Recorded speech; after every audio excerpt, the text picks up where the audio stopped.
So today I am excited to introduce our facilitator. His name is Richard Doc Sprunger. He is a former Navy SEAL and firefighter who has spent over 3 decades in service, first protecting lives, now transforming them. After years of leading under pressure and walking through personal trauma, Richard discovered that true strength is found in connection, not silence. As a leadership and resilience coach, he helps veterans, first responders, and high achievers rediscover purpose, belonging, and healing through his VALUESHIP framework and his upcoming book, The Journey Home.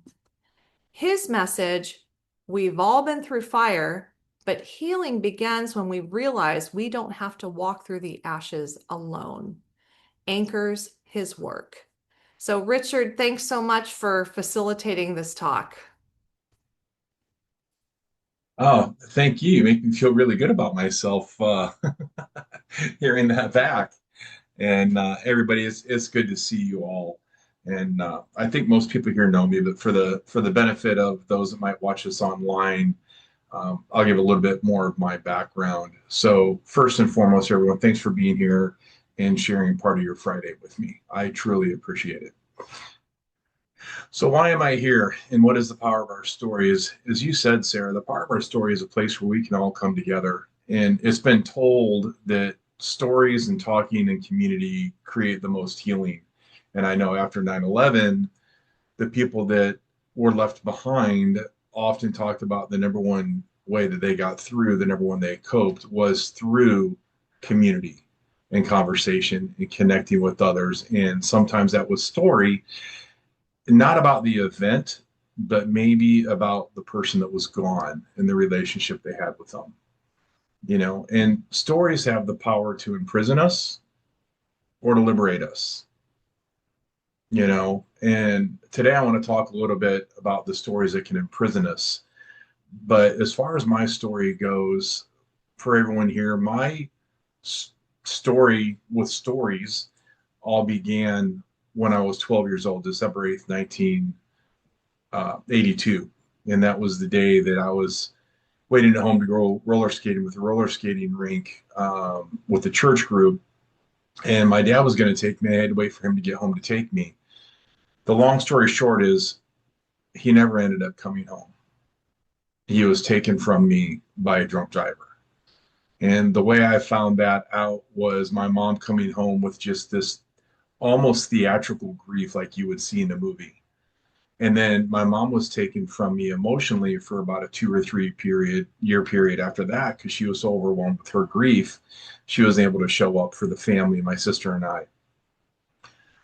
And that put me on a journey of trying to make a dead man proud. That plus, actually, even though I'm a big guy, being 6'4", I was a 205-pound freshman in high school. I was a big kid, black belt in karate. I was still bullied, not so much physically, but emotionally. That old saying, sticks and stones will break my bones, but names will never hurt me. BS. I would rather you come at me with a bat because I can defend that. But it's the cruel words that you hear and being bullied by kids for not having a dad, for being poor, for living in a trailer that didn't have running water for a year after we lost our house when dad died. That sort of emotional cruelty is worse than physical assault sometimes because I can defend that. Emotional cruelty has nowhere to go except inward. And that creates other stories. So I tried to make dad proud for a 20, 30-year period, hyper achieving in everything I did. Not one form of martial arts, but two or three, not just the military, but I had to be a medic because my whole family were volunteer firefighters, paramedics, and EMT. I didn't even know you get paid to become a firefighter. You got paid to be one until I became one. So that was kind of neat to find out. And then continuing that service in the military by becoming a SEAL. I had to be a medic for the hardest chargers, the most high speed, low drag. So that took me to the SEAL community, a 15-year career, 5 deployments. And then from there, after multiple injuries took away my ability to continue doing that, I had to find something safer to do. I became a firefighter. And a lot of people laugh about that often, but the reality is physically it was safer, but emotionally It was not. The things I experienced in the fire department brought up so many things from my childhood and the military, and just kind of aggravated what I was already feeling inside, what I thought I processed. And that's one of the things that I want to talk about today. And I want to start with a story. And so I'd like you guys all to do, if you want to close your eyes and play along, great, and take some deep breaths. But I just want you to kind of visualize this story with me. Imagine we're all out on a walk, and it's your favorite place in the mountains, your favorite place in the woods. And as we walk, it's a beautiful fall day. You can feel the cool air on your skin. You can hear the wind in the trees, the rustle of the leaves. You can just smell the fall, autumn leaves and the pine trees. And as we come around a corner, there's a bear. And it's there and it's charging and it's snarling and it's coming to get us and it charges. Open your eyes. What does your body do? What do you do? Well, first, you're probably going to pee a little. And then second, you're probably going to pee a little bit more, but then your body takes over and your blood starts to shunt from your extremities to the core to save it. Your heart rate goes up, your blood pressure goes up, you go a little bit numb, you get tunnel vision. Anyone ever felt that way when they got scared? I know I have multiple times. And you're either going to enter four things. You're going to go into fight, flight, freeze, or faint. Your body is doing what it's supposed to do to protect you. You're either going to fight with all your might to survive.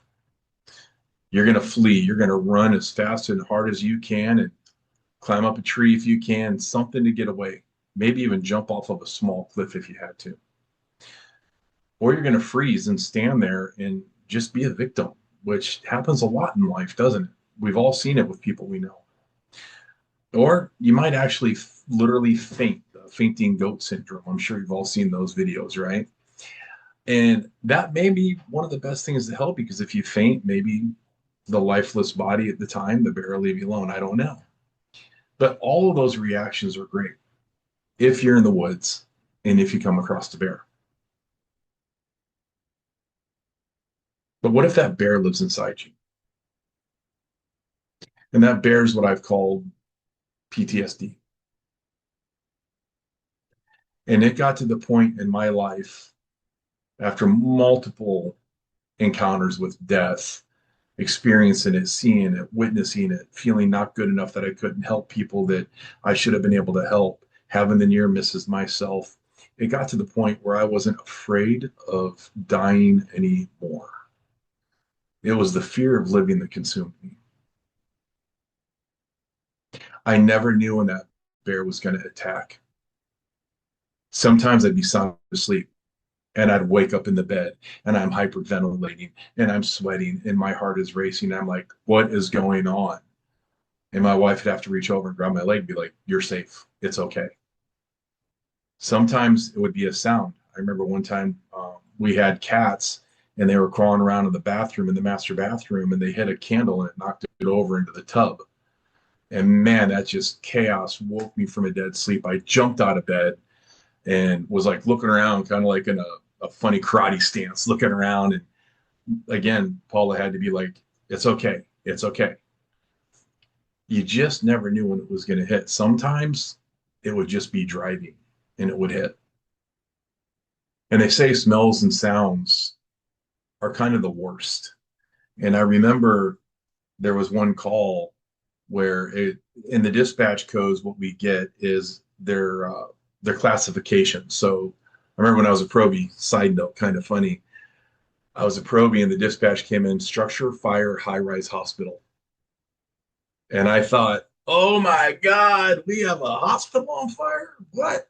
Well, it was just a code of what it would fall under. And it ended up, and Jim, you're going to love this one, popcorn in the microwave. It was just unattended food that set off the smoke detector. But I didn't know there were dispatch codes, right? So when we got this call, it was hemorrhage laceration. Well, that could be anything. I've been on a hemorrhage laceration where it was a 14-year-old boy sitting on white sheets in his bed who had a bloody nose and there was no blood anywhere. But the mom called because of the bloody nose, and that came in as hemorrhage laceration. Well, the one that we went on was a real one. It was a pretty heavy duty call. And I remember going on the call and starting to go up the stairs to the condominium. And I got halfway up, and all of a sudden, I couldn't move my legs. My legs felt like they were anchored into the stairs, and I couldn't move. Like I could not pick my feet up. I could smell the blood in the air. How many people have had a smell of a candle or a cloth, or you went to get in your closet and you smell a jacket and you remember specifically where you were the last time you wore that jacket? Smells and sounds transport you like that. And I could smell the blood in the air. My nervous system knew I had to protect me from whatever was there. And I could not pick my feet up. I could not will them.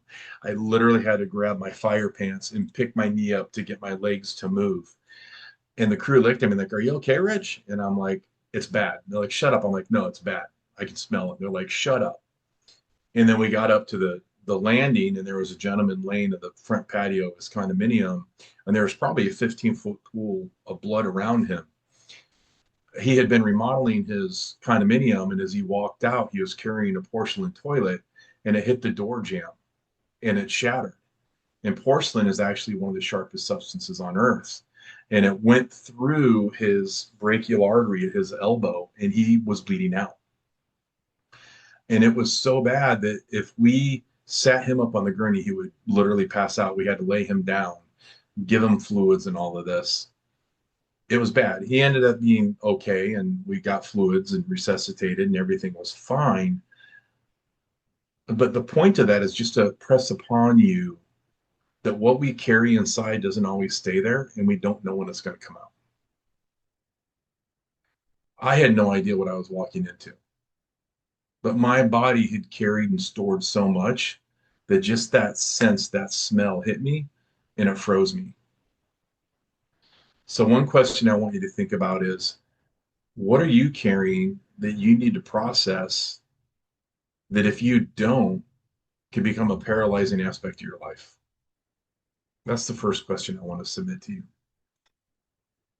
Now, back to the bear.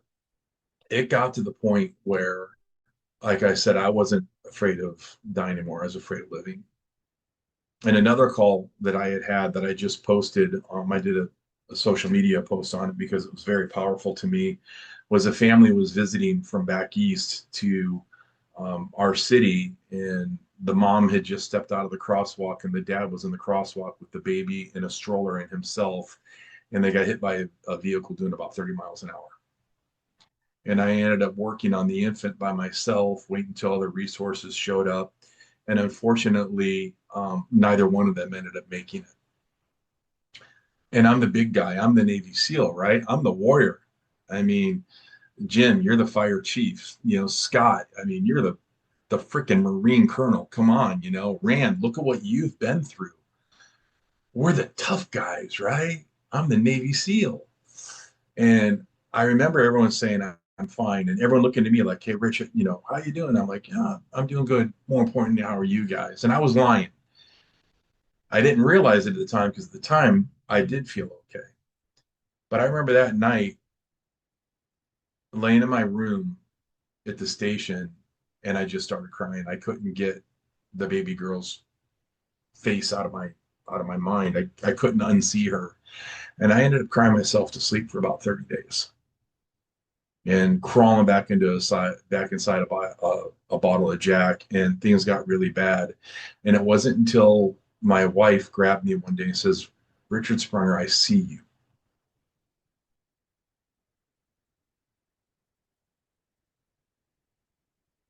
I feel you. What's going on?"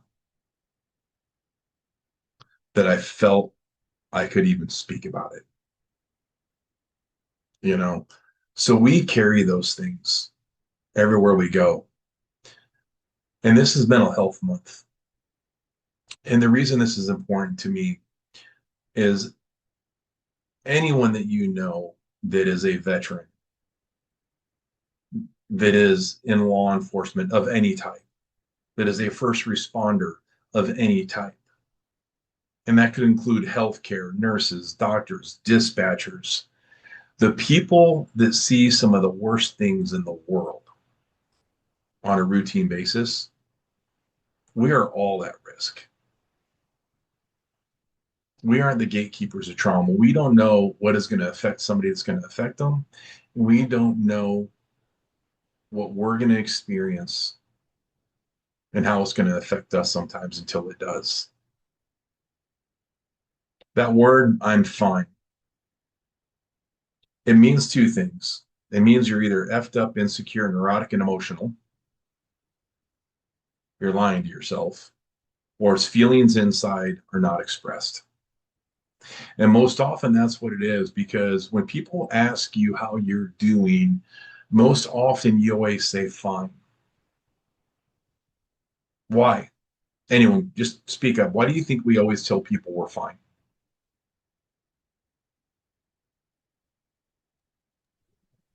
Oh, a couple We're not. things, Rich. One, we don't want people to know what's actually happening, right? Because we may be embarrassed, or we don't want them to worry about us because we should have our things under control, and we don't want to look like we don't have a handle on it.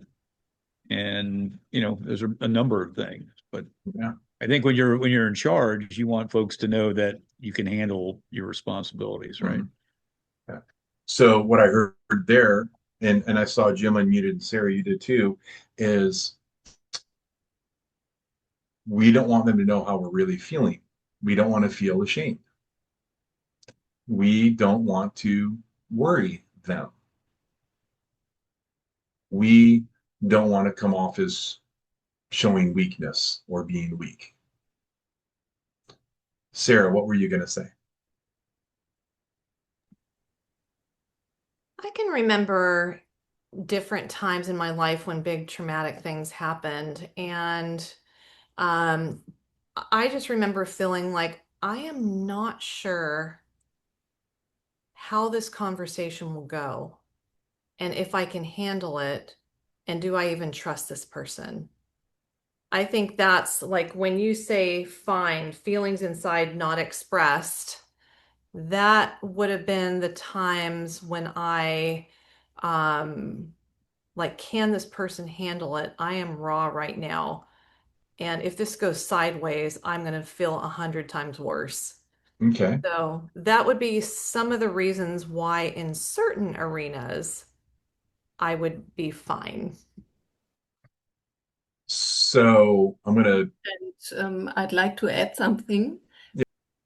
If you say fine and not the truth, it's a kind of protection for you because if you tell them the truth about you and your feelings, the reaction of the people is like a mirror, and then the reality and the truth and all the awful things come back to you they can. like Yes, through a mirror. And so it's easier to say, fine, thank you. absolutely. And so what Mhm. I heard you saying there is just a protective mechanism that maybe you're not ready to talk about it yet. And then Sarah, what I heard from you, part of it was possibly, am I going to be too much right now for this person? Is this issue or what am I about to say going to be too much for them? One, and do they have the capacity? Are they culturally competent enough to hold me in this? And if it's kind of a big arena, I remember my thinking was if I tell this one person, then maybe it will be many people who feel like they know what's best for me or want to fix me, and I'm going to be overwhelmed. So I had my small tribe that I would talk to, but the bigger one, like that is the pressure that I was avoiding. That was the potential pressure, the potential overwhelm with something that was already overwhelming. Yeah, I hear that. I can totally hear that. Almost like I'm not fine, but I'm fine with you until I can come find these people over here to not be fine with. I hear you. And then maybe that even applies to Sonia as well. Not with you, but let me go to my people, you know. Jim, what were you thinking? That counts as a protective measure of you know, avoiding demonstration of weakness, or that uh, you're not able to take care of yourself in some fashion and deal with your own stuff. Now, here's the irony of all that. And what I heard from you is that the weakness thing, and again, for men in leadership, men in the military, law enforcement, those particular arenas, we don't want to show that sign of weakness. I mean, and that was part of my post I did the other day. I don't know if you guys have read the book. It's called The Things They Carry. It's about Vietnam soldiers. And there's a famous quote in there that said, men would rather be face death than be thought a coward. You don't speak up when the bullets are flying. You don't act scared or afraid because you don't want to be known as the yellow belly or the coward in the platoon. And you will do anything at all costs, including die, than face that. Now, this is a rhetorical question, but does that serve us or hurt us? Right? Now, maybe in the moment it serves us because it keeps you alive and it keeps your fellow soldiers and people with you alive, but it's really not an act of service to ourself long term. Because we go into story that I'm not good enough, that I'm weak, I should be stronger, I should be able to handle this, I'm not enough, I shouldn't be doing this, I suck. And we have all this self-deprecating talk, and we go into story about ourselves. And I did that. And it got to the point, like I said, that I didn't care if I was here anymore because I'm going to be a burden to people. I'm going to be too much for them. I'm weak. I feel ashamed that I'm feeling this. And back to that word, I'm fine. Well, you're fine until you're not. I knew many people that have said, I'm fine. And they looked so strong on the outside. And they're not here with us anymore. You know, one of them was a man that I had a ton of respect for, who was shot approximately 21 times overseas, a lot of it in his vest, but a lot of it in his arms, legs, face. And he self-extricated to the helicopter and lived. And then he got back stateside and was having problems integrating, getting back into society and within his relationship. And he ended up taking his own life, and he's no longer with us. But he looked like a tough as nails warrior and acted like it. So what I want to come to this is what we act very independent. Independence can be a strength sometimes, but what we need to worry about is when independence turns into isolation. And then isolation can turn into loneliness. That loneliness can turn to despair. And when we are in those moments of despair, that's when we are in the biggest risk of no longer being here. Because despair can also lead to coping. And there's been multiple studies done that a large majority of people that have taken their own life have been under the influence of a substance. Because that's when the barriers and the inhibitions go away. So if you know somebody that's in service and you see them withdrawing, you see them isolating, reach out to them. And I challenge you today to ask yourself this question: who do I know I could call? And when am I going to do it? That's a call to action. And we have to get rid of the stigma around this.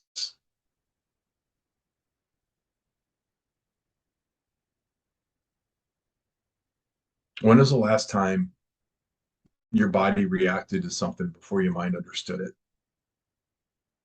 And what do you think your body was trying to tell you you needed?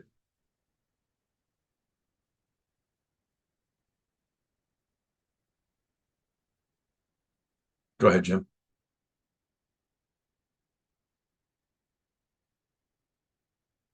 Muted. I didn't have an answer yet. Oh, your hand. I thought your hand went up. No, I was scratching my head. Oh my God, you want to laugh? My mouse was in the top left corner of your screen and it was a hand. That's too funny. Rand, you got something, sir? Yeah, I do. When you started to tell that original hypothesis, I said he's going to say a bear. There's a fourth option. It's to charge the bear. When I came back from Vietnam, I had PTSD. I had no idea what the hell that I did, but I did know that I sometimes I would treat myself with alcohol. Other times I would just grab a pack and go into the wilderness for a few days and play with my demons a little bit. And I was in Pisgah area of the Smoky Mountains in an area that's called Comanche. It's like a forever wild. There's trails there, but they're not maintained. So you climb over 100 or 10 logs every mile to get around in there. And I went in the fall and I ran into a bear. I had a 32, Smith& Wesson 32 with a 2-inch barrel, which is damn near useless unless you want to commit suicide, basically. And which I didn't care for that reason. But anyway, this damn bear, and I knew the instant I saw it and it charged, sort of, that it was something was wrong because it was in the fall. It had actually snowed. The bear should have been fat, dumb, and happy and looking for a lair or a den, right, for the winter. And it wasn't. And it was obviously hungry. And that damn bear charged me, but it was like a fake charge, kind of. I knew it instantly. It was uncertain, right? Bears charge you to make you run. They can't see very good. They can smell like a million times better than a dog, and they can hear, but they really can't see very well. So what their instinct is to charge, like, our demons, whatever. And as an analogy, I suppose, because if you run, then they know your food and they'll just, they'll pile and they can move incredibly fast, 25 miles an hour. You cannot outrun a bear. You can outrun your buddy, but you can't outrun the bear. Cut your buddy and run, as we used to say. Yeah. And that damn bear. So I fake charged it. I'm yelling, screaming. My arms are up. My legs are pumping like I'm running right at it, but I'm moving forward about, I don't know, an inch every second. I'm not really charging. And then he would stop and back up. And then, I don't know. I played around with it. That was one of the scariest damn things I ever went through because I could never. He would eventually leave, and then I would start out again. I'm all by myself. There's nobody around, probably for miles. And then he would show up again. It went on for an hour and a half, and eventually he gave up. But that, immediately when you said that story, I said, there is a fourth one, and it's Charge the Bear. And that's kind of, I'm not a brave guy. I'm not a hero. I didn't even get the Medal of Honor or any of that stuff. I got wounded a couple times. One of them, I was dead drunk. I was totally useless. So I did not get a Purple Heart on that one. I didn't deserve it. And anyway, um, yeah, but sometimes the best thing, my experience, is you have to face your demons head on, Yeah. one way or That another. And then if you invoke, for me, in the end, I couldn't overcome them anymore, and alcohol didn't work anymore, and I had to turn my will, my life over to the care of a higher power, because I was powerless over it. And that changed my whole life again. So there can be redemption in that way. Of course, today we got all kinds of services, and you guys are all involved in that stuff. And there was none of that stuff when I was growing up, 40 years ago, whatever. But anyway, that's an option, right, Richard? yeah. You charge the Yeah, and bear. that was kind of going to be closing. So I'm glad you picked up on that. You see, you're a rock star. No, I'm not a rock star. So here's another question for you guys, and I want you to feel free to answer. And Rand, thanks for telling us that. That's an amazing story, actually. It's kind of creepy, but scary, amazing. Um, who knows about the battles that you're fighting that nobody else can see? And if the answer is nobody, why not?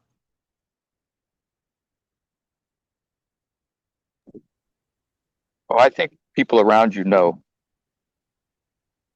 You know, if there's people that are close, they know, right? And Hmm. I think I think I might have mentioned this when I spoke a week or so ago. You know, the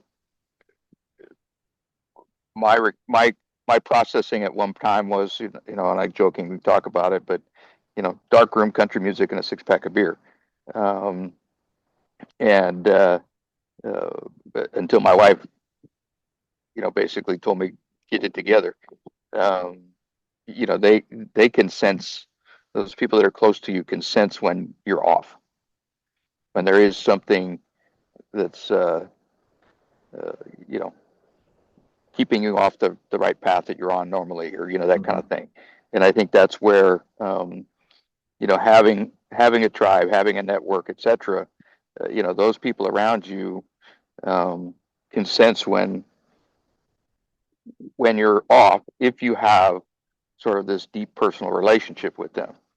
I think what we experience in a lot of our people who are no longer with us um, situations is that we're not as close to people maybe in the work environment that we think we are. We Hmm. don't have those deep relationships with people to recognize this person's not right. Or they're not with.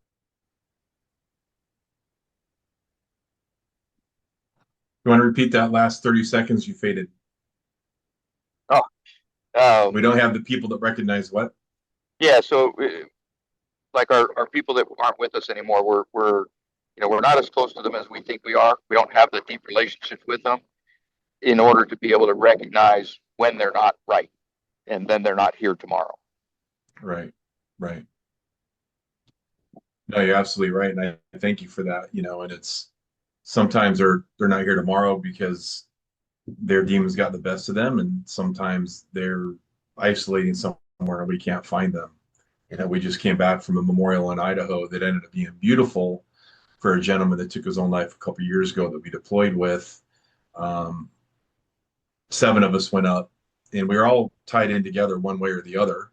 You know, I deployed, and my buddy that went with me deployed with a gentleman that was no longer here twice. We went to see his Master Chief brother in Idaho, who was a SEAL that I was an instructor with. His platoon chief and I went through Bud's training together, and we all had the gentleman who passed. We had his Harley, and we all pitched in about $800 each. We ended up with about an $8,000 bill, and had it completely rebuilt, restored, and then drove it up to Idaho and gave it to his brother. So it was a very beautiful healing moment um, for everyone, but specifically his brother. And for us to be able to tell him the stories of how he used to talk about who the gentleman that was deceased used to talk about his brother. He's like, I had no clue. I always thought I let him down, and I wasn't good enough for him. So it was very healing, you know. So, like I said, you know, they're fine until they're not. They're with us until they aren't. And that's what we want to try and get ahead of. So these next couple questions you can answer if you want. You don't have to answer, but I just want you to take a personal inventory. What are you compartmentalizing today? What moment, what mission, what incident still lives inside your body today that you know it's time to let go? It's time to talk about. It's time to get in there and pull the weeds. And know that I'm here and anyone here on this call is here for you, and that there's resources out there for you. But if there's a moment, an incident, something that still lives inside you, and it's time to pull it, reach out to somebody, because vulnerability is a superpower. It's not a weakness. And that's what we need to let everyone understand now.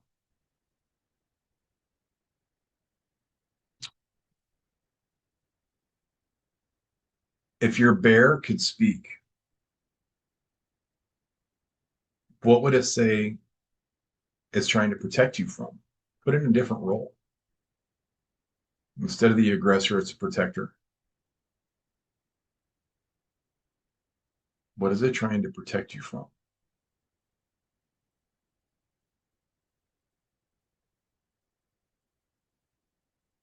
What would your life look like if you did the healing and you never had to worry about the bear again, or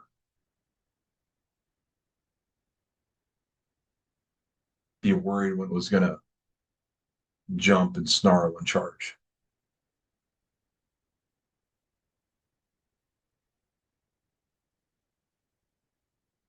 And then how much energy do we spend avoiding the difficult conversations, the painful conversations, and the healing, instead of understanding it and working through it? I know we all have known that person at work, especially firefighters and military people. We know people that spend more time getting out of a job than it would have taken to do the job. What's coming up, Jim?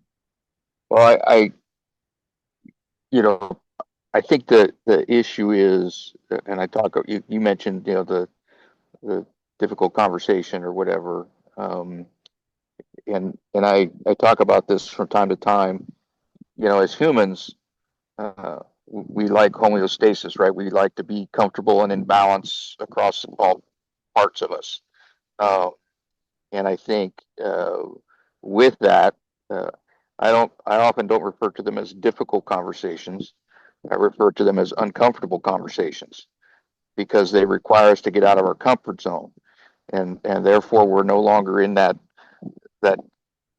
feeling good type of thing. And it's those things that keep us from either confronting somebody or sharing our own thing, right? Even though you may have some sort of demon or some sort of thing that you're processing and dealing with, you're comfortable with it oftentimes, right? You can get through some of the days, without any issues because you just kind of like, okay, this is all good. Um, but to have a conversation with somebody else about it, then all of a sudden it becomes uncomfortable for you. And therefore that's where the avoidance of dealing with that is coming from. Right.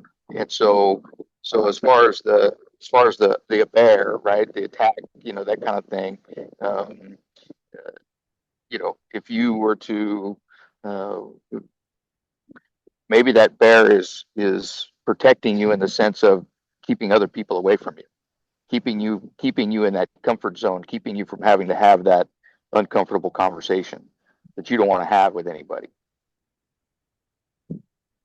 Yeah, instead of the devil we know, it's the bear we know. Right.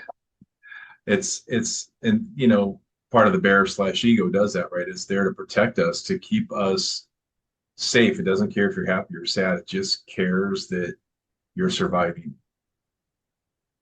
And surviving isn't thriving, you know? So the wrap up I have is something for you to consider, everybody, which is this.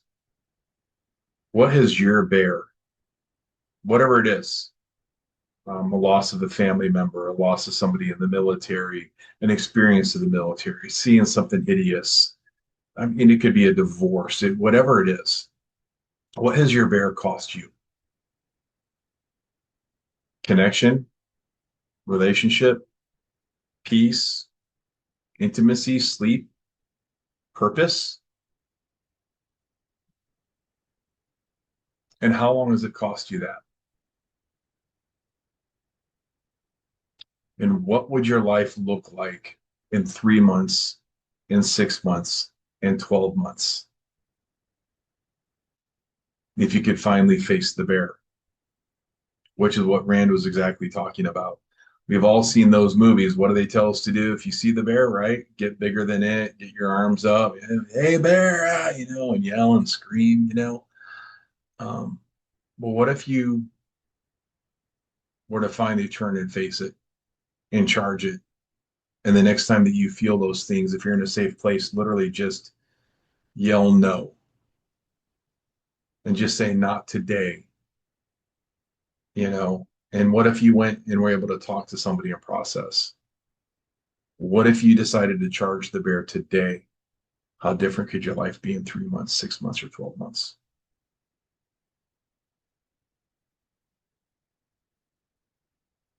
I guess that's what I want to leave you with. And I want to encourage you to charge it, to get over the stigma, to reach out for help. That's not weakness, it's strength. And if you know somebody, reach out to them and expect them to say they're fine. And then ask them, no, how are you doing really? And then pause and be quiet. The first person to speak loses that conversation. How are you? No, how are you really? And wait and follow your intuition. A couple of you have heard this story before. Somebody that I was served with in the military and in the fire department had retired, and I hadn't heard from them in a long time. And I was thinking about them, and they were very heavy on my heart. I don't know why. And I picked up the phone and called them. And they answered the phone and said, wow, Doc, how did you know? I go, how did I know what? And he goes, that I'm sitting on a couch with a 45 and a bottle of beer. Follow your intuition. That's what it's there for. So I want to hear from anybody. How did this call affect you, move you? What are you thinking? Please share.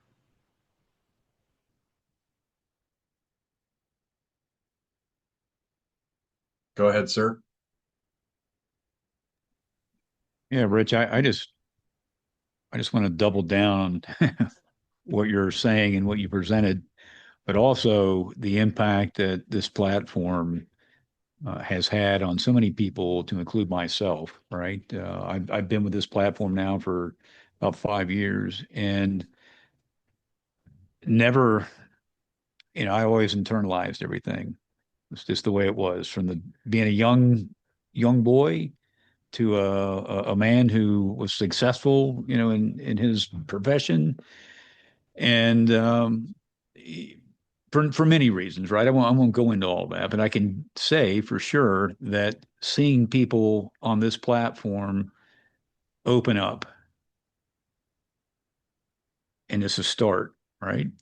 We all have different things we struggle with, but the charging the bear thing, taking that step forward instead of sidestepping it or even retreating, that positive move forward, and being willing to address it in something as seemingly easy as talking about it. Now, talking about it can be very hard for all the things that you just talked about. But I know for me, this platform made me realize that, okay, you know what? I'm at a point where I need to talk about these things. And it freed me up over time to be comfortable in doing that. You know, I can speak about a lot of things, right? But that was hard because it was very personal, right? And I did think occasionally, well, what are people going to think if I talk about certain things? And then at some point, it's like, well, it's not about them, it's about me. And at some point, it's about helping other people. And if I'm going to stay true to what I believe and what my grandfather instilled in me, then I need to move forward, because if I can do these things and it's going to help someone else, well, then that's the deal, right? Because that's universal. It's 360. Is not just yourself, it's others. And so this this platform I've seen do that time and time again. People develop the courage and the trust to want to open up, and that's what you're doing right here. That's what's been happening. And so, yeah, I'm an advocate of this big time.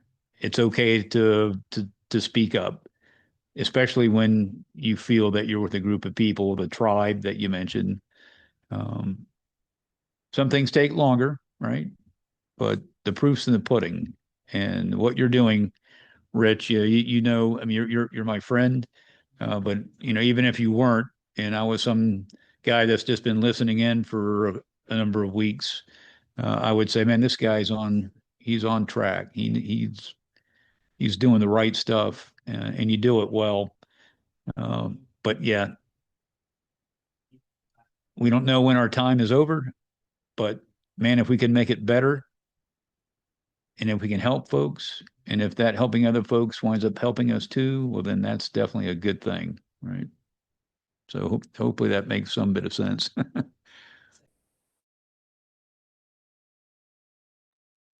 I appreciate that so much, and thank you. And you said something there that I loved.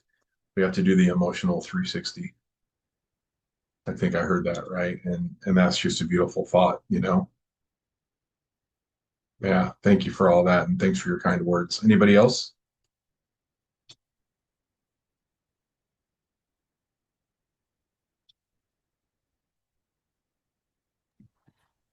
Can you repeat the question one more time? It was just in general, what has come up for you today? How has this call moved you? What has it spurred? What has it brought up? And what are you taking away from today? Okay. I was forming an answer, and then after a while, I wanted to make sure I was answering the question. So thank you. I really appreciate what everybody has shared, just so well shared. And I'm excited for our protectors to hear this talk, Richard, and all of your input too. We've got Lieutenant Colonel Marine, Fire Chief, and ran from the Vietnam War, and then Sonia from Germany. It's just such a great variety. Um, yeah, I think what came up for me is I wonder sometimes if people can feel safer if they have information in context of having a place of safety, but they have information of why it's so important to release these stories. You know, um, and I'm just thinking of all these different venues in the protector community, really normalizing the fact that you do go through so much incredible trauma. And maybe sharing the statistics or sharing so many things that do happen to people when we don't release our stories as human beings, and then make it just again very safe or very um, oh gosh, Jim, remember when we just talked about this? Not safe. It was another word. What did you use? It was a much better word. Do you remember that? Secure. Secure, thank you. A more secure environment in being able to release these stories. So that's what actually came up to me. Again, I think my wheels were turning. Like, how do we make this happen in real time for other people too? But Richard, once again, just great job. Thank you. Thank you so much. I appreciate that. So I If wanted to, anyone, yeah, I want to throw something in there. Um, kind of piggybacking on what you were talking about, Sarah, the ability to like share your stories and kind of to get some of this stuff off your chest type of thing, right? It's about capacity. And in my coaching environment, when I'm coaching people, a lot of the times what I'm coaching them on is, you know, dealing with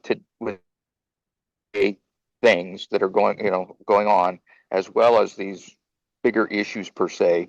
And the more you can uh, deal with those things and get them sort of in order, uh, presents you with capacity to deal with something that you weren't expecting, the next significant event in your life, right? And I think that's a big thing. I'll use my own story right now. I probably was not that high on capacity at the time on January 30th, when I had my stroke. Um, there was a lot going on, and there was a lot of stress in life and stuff. And I think, it wouldn't have changed the occurrence of the stroke, and I think I did okay once I, came to reality and put all those things in order, which then gave me the capacity to focus on what I needed to focus on in that moment.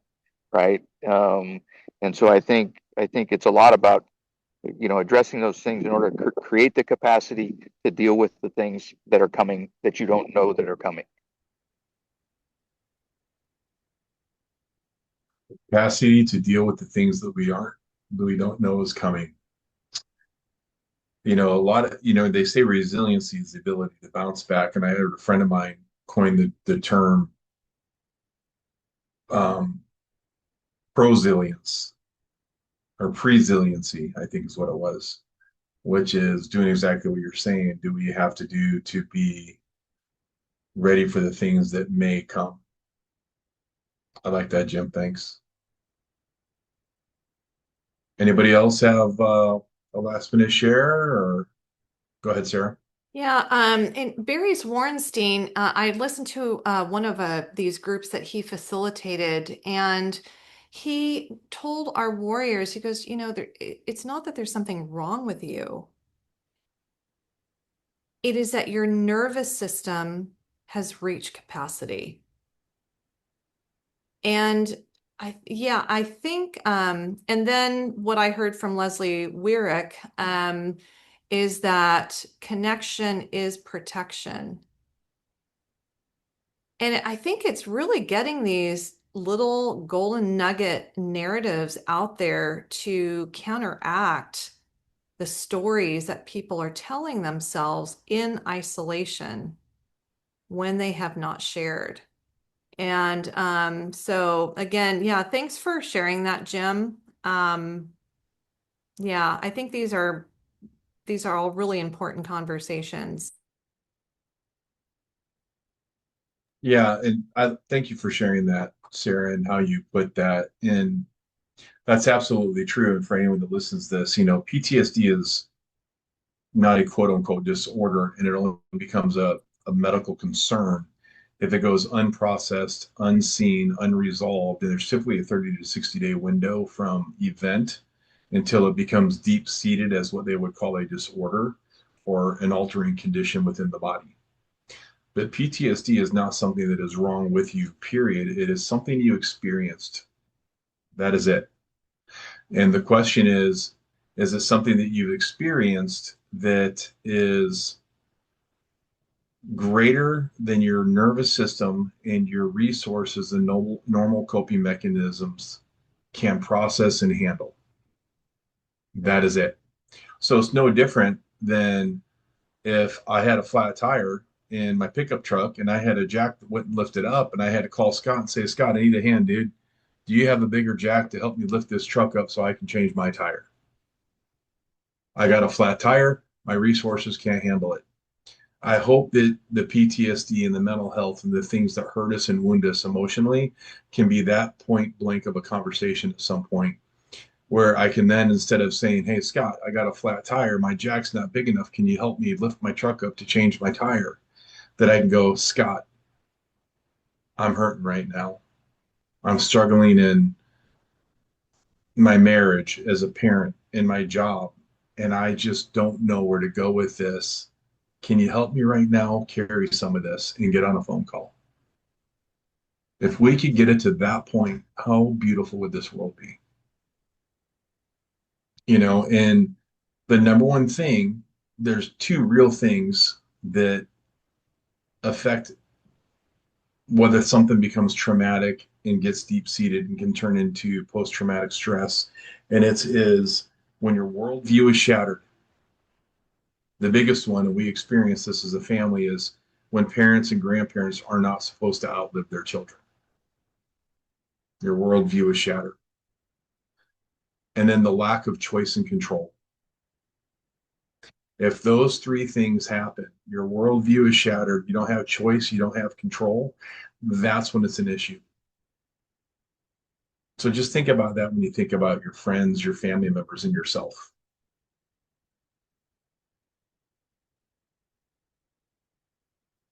Okay, I don't see anyone unmuting or hands coming up. So, man, guys, hopefully it wasn't heavy, but it was necessary. Thanks for spending your Friday afternoon with me. Thanks for being here and supporting the power of our story. And more importantly, thanks for the reach outs you're going to have for the ones that you know, care, and love about, and lending that helping hand. Thank you. I appreciate you.